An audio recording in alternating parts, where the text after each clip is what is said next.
Hello everyone. आज जो हम लोग चैप्टर डिस्कस करेंगे that chapter is chapter number 12, risk management. ठीक है, ये chapter exam point of view से इंपॉर्टेंट है क्योंकि इसका वेटेज ऑन एन एवरेज काफी अच्छा खासा माना जाता है और इसमें से काफी सारे क्वेश्चंस पूछे जाते हैं। बराबर। ये चैप्टर के अंदर मतलब सारी चीजें रिस्क से रिलेटेड है कि रिस्क क्या होता है, रिस्क कैसे आइडेंटिफाई किया जाता है, रिस्क को कैसे हैंडल किया जाता है। बराबर, तो वो सारी चीजों के ऊपर हम लोग प्रॉपर डिस्कशन करेंगे। चलो तो स्टार्ट करते हैं chapter number 12, risk management. Okay, तो सबसे पहले एज यूजुअल हम लोग मार्किंग करते जाएंगे चैप्टर के साथ साथ। देखो, सबसे फर्स्ट आप फर्स्ट पैराग्राफ मार्क करो, यहां से लेके यहां तक। That is the important paragraph. Okay, तो देखो क्या लिखा है, what is the meaning of risk. सबसे पहले, managing risk has become a critical element within the most companies. The management of the risk, though, can be structured differently with the companies even for those within the same sector. So what is risk? देखो, आप कोई भी business करो, कोई भी, हर business में आपको कुछ ना कुछ रिस्क फैक्टर मिलेगा ही मिलेगा और वो रिस्क फैक्टर को आपको हैंडल करना ही पड़ेगा। बराबर। आप ये सोचोगे कि मैं बिजनेस करूं और मुझे बिजनेस में कोई रिस्क नहीं मिलना चाहिए, ठीक है, tension free risk free business मेरा होना चाहिए, दैट इज प्रैक्टिकली इम्पॉसिबल। आप अगर छोटा बोलते ना सैंडविच का स्टॉल भी लगाओ, उधर भी रिस्क है। आप बड़ी इंडस्ट्री चालू करो, उधर भी रिस्क है। आप मल्टीनेशनल कंपनी चालू करो, उधर भी रिस्क है। मतलब size of the business is not important for the risk. Risk आएगा ही आएगा। बराबर। हाँ, ये भी हो सकता है कि अभी सेम इंडस्ट्री में आप काम कर रहे हो लेकिन सबके लिए रिस्क अलग है।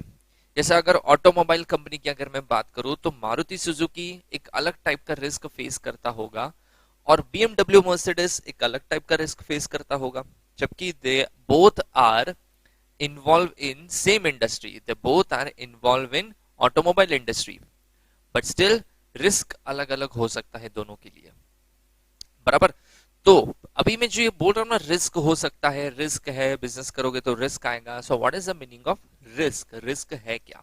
देखो, in the business world the word risk has come to mean an impediment to the achievement of the organisations objectives. जो आपके ऑब्जेक्टिव्स को गोल करने, जो भी आपने गोल सेट किए हैं, ऑब्जेक्टिव सेट किए, उसको अचीव करने में जो बीच में हर्डल आते हैं, जो बीच में प्रॉब्लम्स आती है, बस वही है रिस्क। मतलब ये मेरा गोल है, ये मेरा टारगेट है, ये मुझे अचीव कर रहा है, मैं जब टारगेट की टुवर्ड्स जा रहा हूं तो बीच में कुछ ना कुछ प्रॉब्लम्स आएंगे जिसकी वजह से मुझे टारगेट तक पहुंचने में टाइम लग रहा है या मैं टारगेट तक पहुंच ही नहीं पा रहा हूं। तो जो भी प्रॉब्लम्स है या जो भी सिचुएशन है जिसकी वजह से मैं मेरा गोल, मेरे ऑब्जेक्टिव्स को अचीव कर नहीं पा रहा हूं, तो वो जो भी प्रॉब्लम्स है that is known as a risk. बराबर। As per Oxford Dictionary, risk is the exposure to the possibility of loss, injury, or to other adverse or unwelcome circumstance, a chance or a situation involving such a possibility. देखो, risk क्या है? ये एक type का loss हो सकता है, injury है, और कोई भी नेगेटिव इम्पैक्ट है। एडवर्स इफेक्ट मतलब नेगेटिव इम्पैक्ट है। उसमें भी लिखा है ना, अनवेलकम सर्कमस्टांसेस। ये आपने बुलाया और आया वैसा नहीं, ये सडनली टपकेगा। बराबर। Unwelcome circumstance, a chance or a situation involving such a possibility. बराबर। ठीक है, चलो उसके बाद ये सब नहीं पढ़ना है आपको, सीधा यहाँ पे आ जाओ, क्लासिफिकेशन ऑफ रिस्क। कि व्हाट इज द मीनिंग, मतलब क्या क्लासिफिकेशन होता है रिस्क का। देखो, रिस्क को दो बेसिकली पार्ट में डिवाइड किया जाता है। ठीक है, हम लोग स्टार्ट से देखते हैं। Risk may be classified according to the controllability. एक होता है कंट्रोलेबल रिस्क और एक होता है uncontrollable risk. In other words, controllable risk is categorised as unsystematic risk. ठीक है, जो कंट्रोलेबल है उसको मैं अनसिस्टमैटिक रिस्क एंड मतलब जैसे लिखा है ना कि otherwise controllable risk is categorised under systematic risk and uncontrollable risk is categorised as a systematic risk. बराबर। तो उसके अंदर भी कैटेगरी बनाई हम लोग ने। बराबर। अभी यहाँ पे हम लोग बेसिकली देखेंगे कि सिस्टमैटिक रिस्क क्या होता है और अनसिस्टमैटिक रिस्क क्या होता है। कंट्रोलेबल रिस्क मतलब जो आपके विद इन कंट्रोल है, ठीक है, जिसको आप इजीली हैंडल कर सकते हो, इजीली मैनेज कर सकते हो, उसको मैं कंट्रोलेबल रिस्क बोलूंगा। लेकिन जो रिस्क आपके कंट्रोल के बाहर है उसको मैं अनकंट्रोलेबल रिस्क बोलूंगा। करेक्ट। अभी उसी चीज के अंदर हम लोग देखेंगे systematic risk and unsystematic risk क्या होता है। बराबर। सो सिस्टमैटिक रिस्क हम लोग सबसे पहले देखते हैं कि what is the meaning of systematic risk. So systematic risk देखो क्या लिखा है। So systematic risk it is not fully controllable by an organisation. ये पूरा कंट्रोलेबल नहीं होता है, 100% कंट्रोलेबल इसको नहीं माना जाता है। It is an entirely predictable, इसको आप प्रेडिक्ट, इट इज क्या लिखा है, it is not entirely predictable, इसको आप 100% तरीके से प्रेडिक्ट भी नहीं कर सकते। It is usually of macro nature, it usually affects a large number of the organisation operating under a similar stream. मतलब ऑटोमोबाइल इंडस्ट्री है, ऑटोमोबाइल इंडस्ट्री के अंदर जितनी भी कंपनी है, Audi, BMW, Mercedes, Maruti Suzuki, ठीक है, स्कोडा, सबका नाम ले लो आप, मैक्सिमम लोगों को अगर कोई चीज अफेक्ट हो रही है तो वो सिस्टमैटिक रिस्क है। ठीक है, जैसे एनवायरमेंट के नए लॉज सबको अफेक्ट करेगा, सबको, ऑलमोस्ट सारे ऑटोमोबाइल इंडस्ट्री को, सारी कंपनीज को अफेक्ट करेगा। बराबर। तो वो क्या हो गया, वो मेरा सिस्टमैटिक रिस्क हो गया। It can not be fully assessed and anticipated in advance in terms of timing and gravity, and the example of such type of risk is interest rate risk, market risk, purchasing power risk. बराबर। तो वो सब क्या है, ऐसे risk है जो systematic risk है। What is purchasing power risk, जैसे कोई रॉ मटेरियल 100 रुपए में मैं 2 रॉ मटेरियल खरीद सकता था, लेकिन आज 100 रुपए में मुझे 1.5 रॉ मटेरियल ही मिलता है। तो पहले 2 आते थे, अभी 1.5 आ रहा है, तो मेरा परचेसिंग पावर कैपेसिटी क्या हो रहा है, कम हो रहा है। तो ये मेरा अकेले का कम नहीं हो रहा है, जो भी रॉ मटेरियल, जो भी इंडस्ट्री में जो भी खरीदते हैं कंपनी, सबका कम हो गया, मेरे अकेले का थोड़ी ना कम हुआ है। बराबर। तो वो हो गया क्या, सिस्टमैटिक रिस्क। दूसरा होता है unsystematic risk which is generally controllable, बराबर, प्रेडिक्टेबल ऑल्सो, बराबर, micro in nature.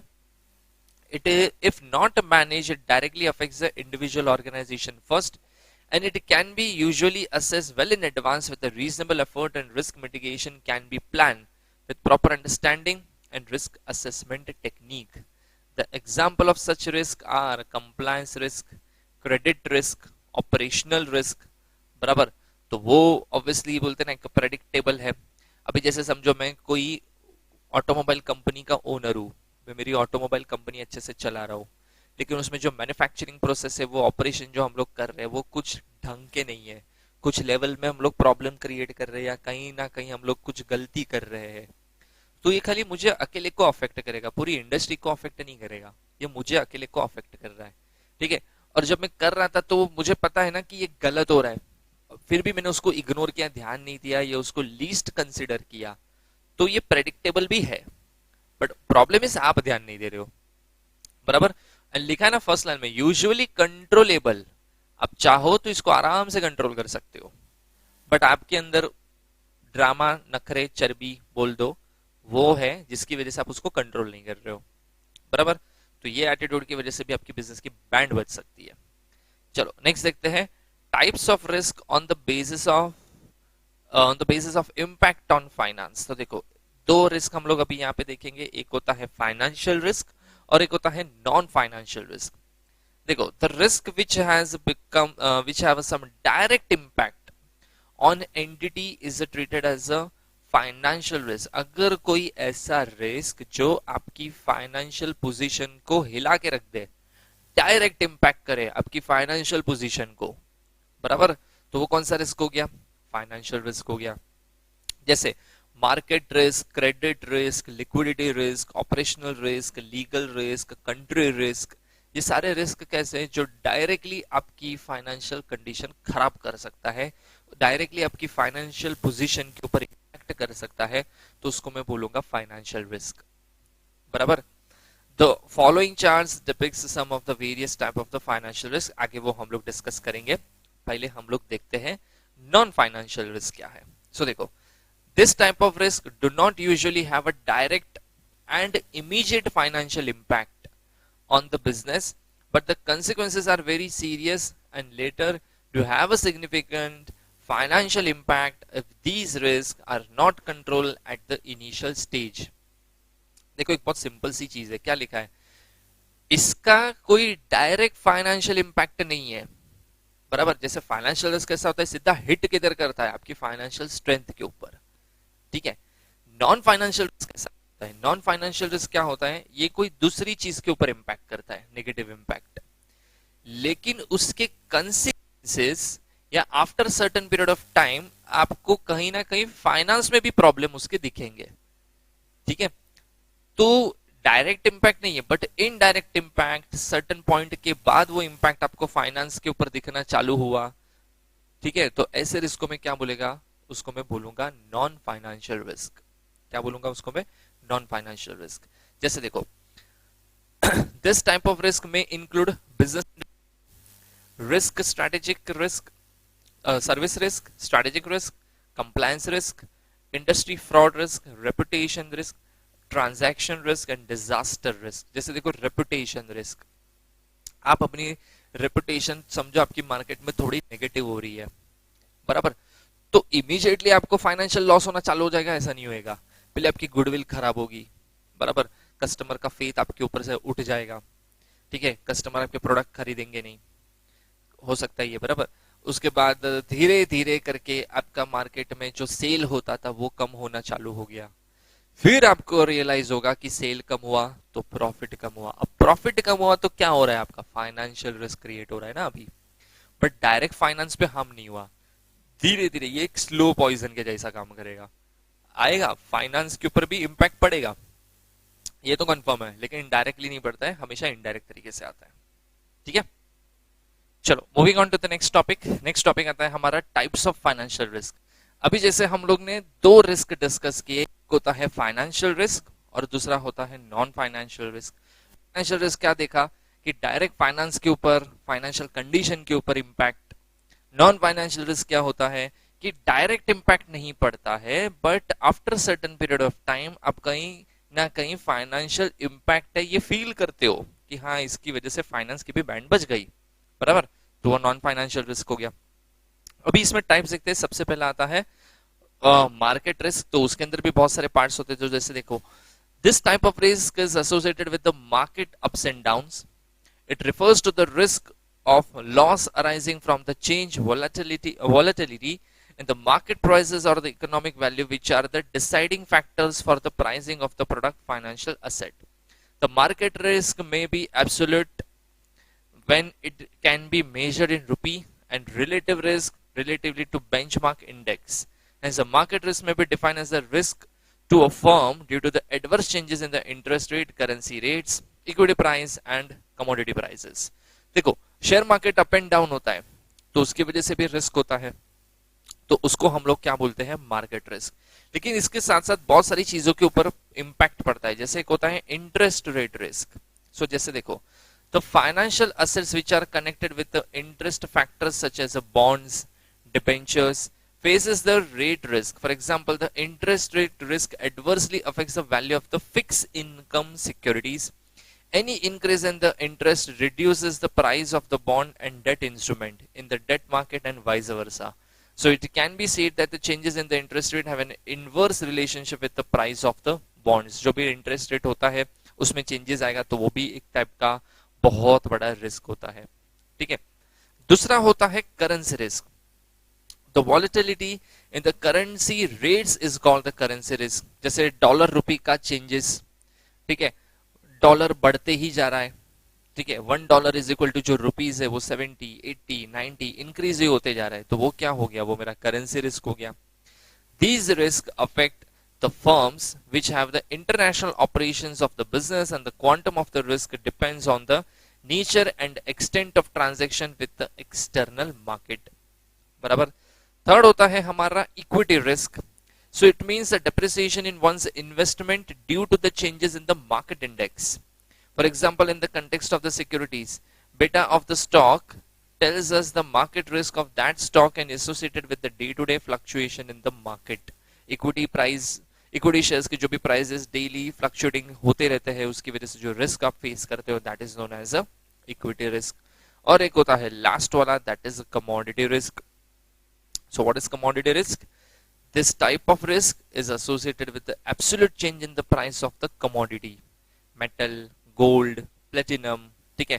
Since the commodities are physical assets and the prices change on account of the demand and supply factor. Because जो भी price में change आता है ना, अभी ये कमोडिटी है, कमोडिटी मतलब गुड्स, ठीक है? अभी गुड्स की मैं बात करूं तो गुड्स का प्राइस चेंज होता है तो वो डिमांड सप्लाई के फैक्टर की वजह से चेंज हो जाता है, बराबर? चलो आगे बढ़ते हैं हम लोग। नेक्स्ट आता है credit risk. What is the meaning of credit risk? So देखो, when a counter party is unable और unwilling to fulfil their contractual obligation, the credit risk arises. This type of risk is related to the probability of the default and recovery date.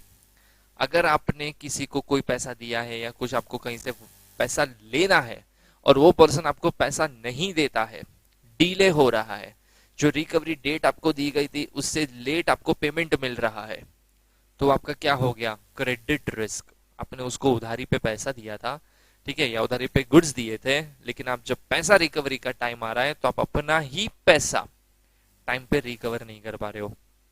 That is known as recovery risk या credit risk बोल सकते हो उसको। It affects is measured by the cost of replacing cash flow if other party defaults. For example, in case of loan given by the bank to the borrower and the borrower defaults the payment of the installment or due interest on the due date is termed as a credit risk.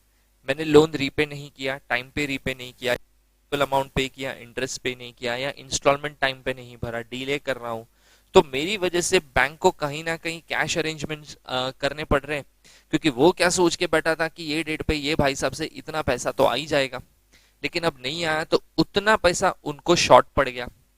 अब उतना पैसा उनको short पड़ गया तो कहीं ना कहीं उतना पैसा उनको कहीं ना कहीं से तो अरेंज करना पड़ेगा, बराबर? तो वो हो गया क्रेडिट रिस्क, ठीक है। नेक्स्ट देखते हैं थर्ड वाला, liquidity risk. What is the meaning of liquidity risk? So the liquidity risk arises due to mismatches in the cash flow, that is absence of adequate funds. Liquidity is altogether different from the word solvency. A firm may be in a sound position as per balance sheet, but if the current assets are not in the form of cash or near cash assets, the firm may not make a payment to the creditors, which adversely affect the reputation of the firm. देखो, आपके पास adequate fund नहीं है, बराबर, तो आप क्या बोलोगे? हाँ मतलब भिखारी हो गए? नहीं, यहाँ पे उसका सॉल्वेंसी इंसॉल्वेंसी से मतलब या लेना देना नहीं है, ठीक है। अगर मैं ऐसा बोलता हूँ कि एडिक्वेट फंड नहीं है, इसका मतलब मेरे पास करंट एसेट नहीं है, मेरे एसेट अच्छे खासे पड़े हैं, मेरी कंपनी बैलेंस शीट के हिसाब से हेल्दी कंपनी भी है और जो करेक्ट भी है, ठीक है। ऐसा नहीं है कि बैलेंस शीट में झोल मार के हेल्दी कंपनी दिखाया, वो भी सब प्रॉपर तरीके से दिखाया, बट द प्रॉब्लम इज कि मेरी कंपनी के पास डे टू डे एक्सपेंसेस करने के लिए, बिजनेस को रन करने के लिए जो करंट एसेट की रिक्वायरमेंट है, ठीक है, जो करंट एसेट होने चाहिए वो मेरे पास नहीं है, या तो है तो वो तो बहुत कम है, ठीक है।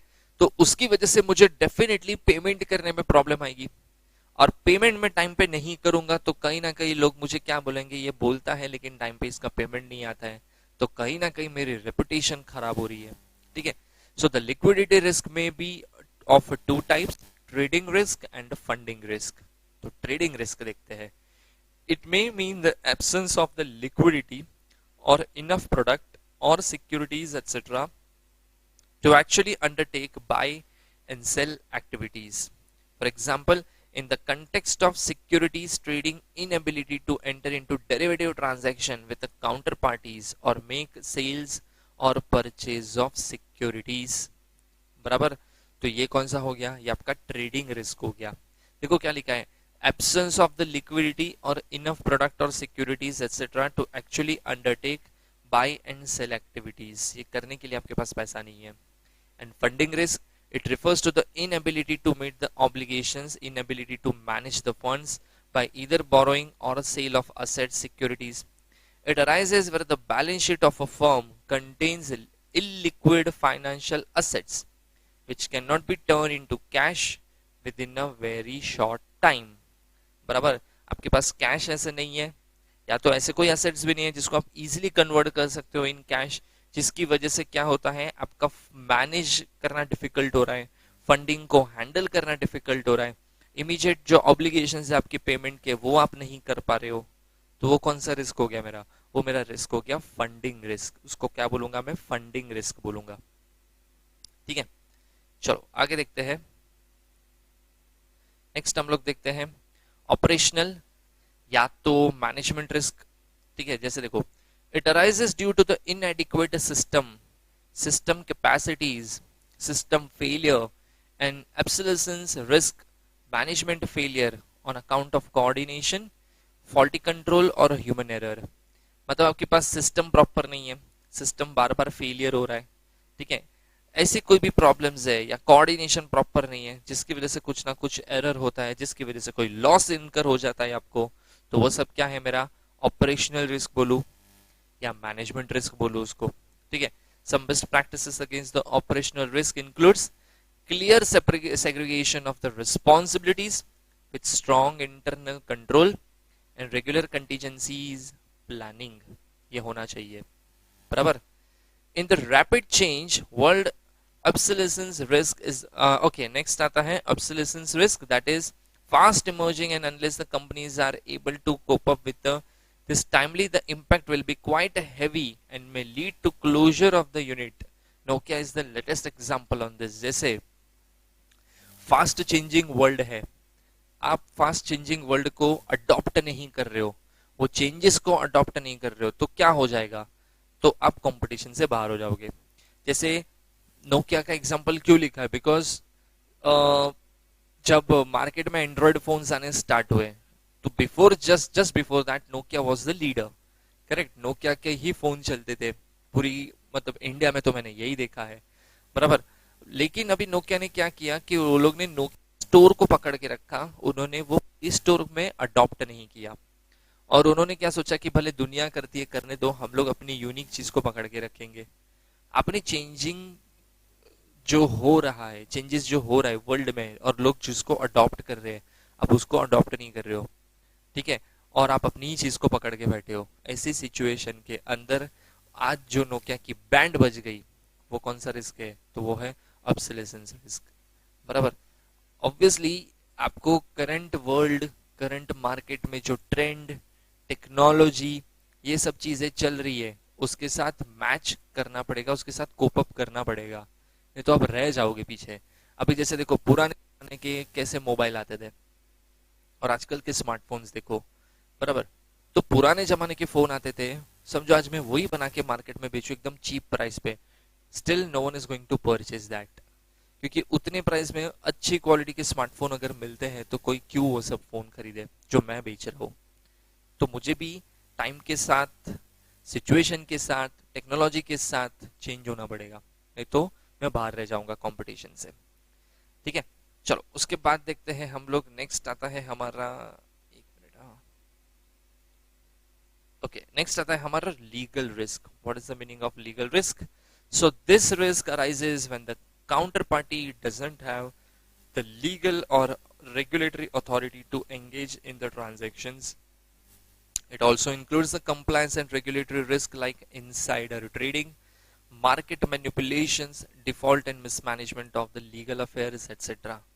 ठीक है, लॉ को प्रॉपर कंप्लाई नहीं किया, इनसाइडर ट्रेडिंग नहीं करना है आपने वही किया, मार्केट को मैनिपुलेशन नहीं करना है आपने वही किया, मतलब कोई भी ऐसे एक्टिविटी कर रहे हो जो लीगल बिजनेस में अलाउड नहीं है, फिर भी आप वो बोलते ना इलीगल मैनर्स है, वो सब आप कर ही जा रहे हो, तो उसकी वजह से पेनल्टी आएगी, उसकी वजह से रिस्क होगा, that is known as a legal risk.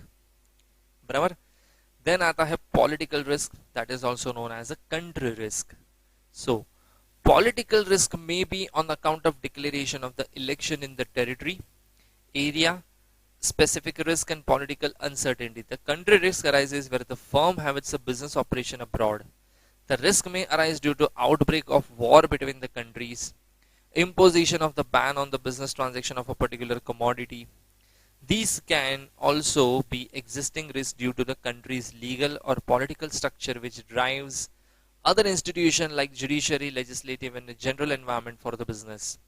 देखो काफी सारी गवर्नमेंट पॉलिसीज चेंज होती रहती है, तो पॉलिटिकल पार्टी जब आती है इलेक्ट होके, तो वो लोग कुछ अपनी नई पॉलिसी लेके आएंगे, तो उसमें काफी टाइम लोगों की बैंड बच जाती है। जैसे कि बेस्ट एग्जांपल दूं तो प्लास्टिक, जब कांग्रेस गवर्नमेंट थी बिफोर 2014, ठीक है, तो वो टाइम पे उन लोग ने कभी भी प्लास्टिक इंडस्ट्री के ऊपर कभी स्ट्रिक्ट एक्शन नहीं लिया, बिकॉज उनको लगता था कि वो भी एक one of the important pillar है जिसकी वजह से इंडिया की इकोनॉमी चलती है, one of the major industry है जिसकी वजह से इंडिया की इकोनॉमी रन हो रही है।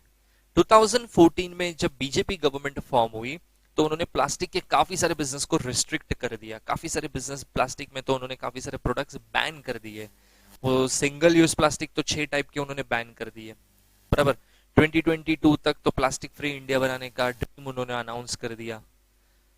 तो देखो जब कांग्रेस गवर्नमेंट थी तो लोग सोचते थे यार जो प्लास्टिक बिजनेस में थे बिजनेस अच्छा है, ठीक है, गवर्नमेंट सपोर्टिव है, गवर्नमेंट की पॉलिसीज फेवरेबल है अपने लिए, तो आराम से बिजनेस कर सकते हैं। लेकिन जैसे ही बीजेपी गवर्नमेंट आई तो प्लास्टिक के ऊपर बैंड बच गई सबकी और उन्होंने काफी सारे रिस्ट्रिक्शंस लगा दिए।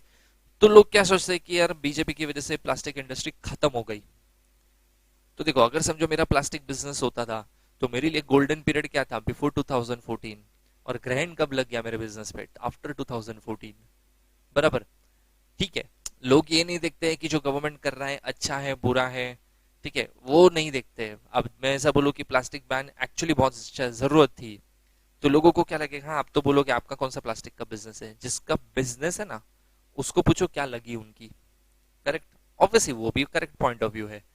तो ये जो रिस्क है इसको मैं कौन सा रिस्क बोलूंगा, पॉलिटिकल रिस्क बोलूंगा मैं इसको, ठीक है।